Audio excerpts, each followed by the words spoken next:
Part 5 of episode... Are we on part 5? I don't really care because it's TNA. Of episode 59, and we're talking about the TNA Final Resolution pay-per-view review and results.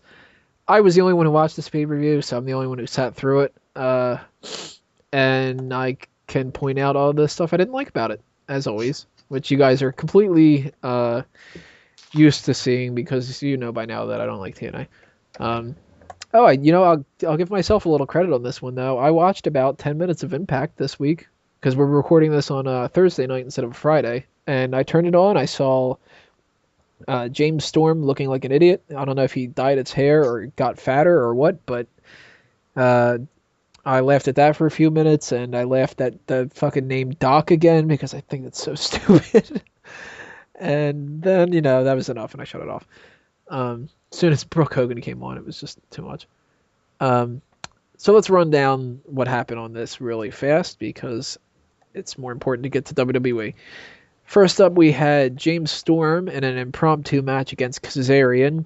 Not too bad for an opening match. James Storm wins. The whole best part of the whole thing was Kazarian calling him a drunk and yelling at the crowd because they were cheering for him and calling them drunks, and totally agree with the man. X Division Championship, Rob Van Dam beats Kenny King. Best part of the match was Kenny King himself. I'm not a big Rob Van Dam fan because it's typically the same thing. Most important part of the whole match was actually just a little analogy that I came up with in the middle of it. I don't even remember exactly what it was. I know I had a good analogy, but go to the website and check it out. Give me a hit while you're at it. Because I'm doing so much work with this review, right? Look. Spot on. Right.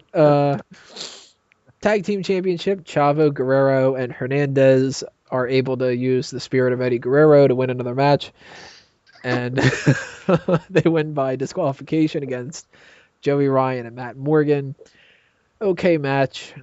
Not really much to talk about on there.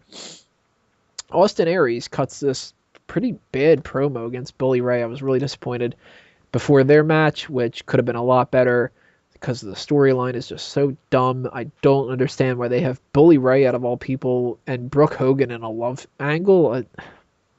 But it's TNA. They're the same people that did the whole Claire Lynch thing and employed half the people that are inspiring to the WWE, though. What was this? They decided to make their own version of it. With like the AJ and John Cena thing? Yeah. Yeah, because when you compare AJ and Brooke Hogan, yeah. Vince is going crazy when he's starting to rip ideas from TNA. Then we had the Knockouts Championship. Tara beats Mickie James. Low quality of a match for a Knockouts match. It's usually a whole lot better than that. Worst part of that was Mickie James came out in overalls, and it was just, he used to be hot. Then we had Aces and Eights against Kurt Angle, Samoa Joe, Garett Bischoff, and Wes Brisco.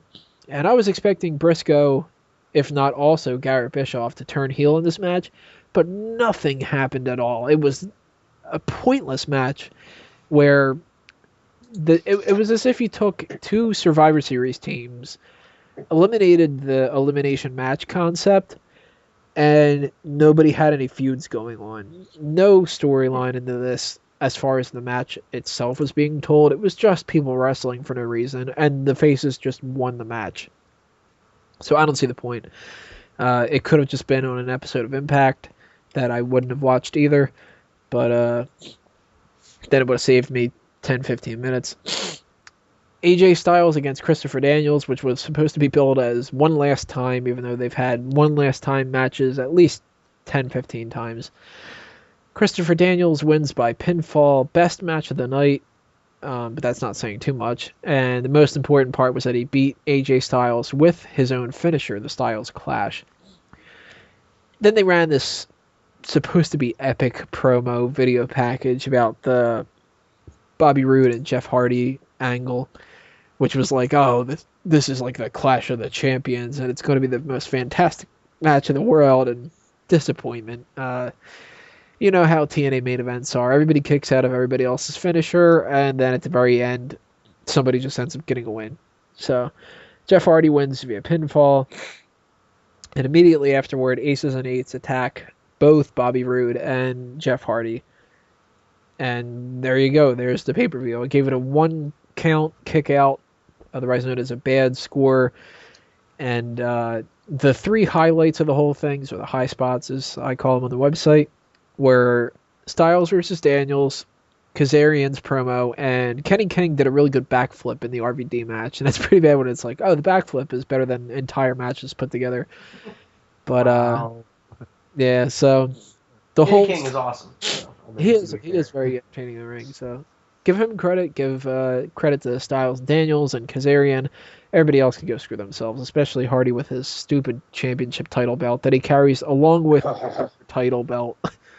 And self-logging or whatever the fuck he's doing these days. I don't know what's going on with that, but that is it for TNA because that is all I can stomach for them. And we will move on into part 6 with the first of many TLC predictions, and that'll be the Divas match. So we're going from one shit thing to another shit thing. Sorry, Really? everybody. There's no break in between. Right? Yeah. There's Damn it. actually a Don't bad. we get a chance to wipe it at least? So check out part 6 coming up if you haven't killed yourself already from the TNA thing.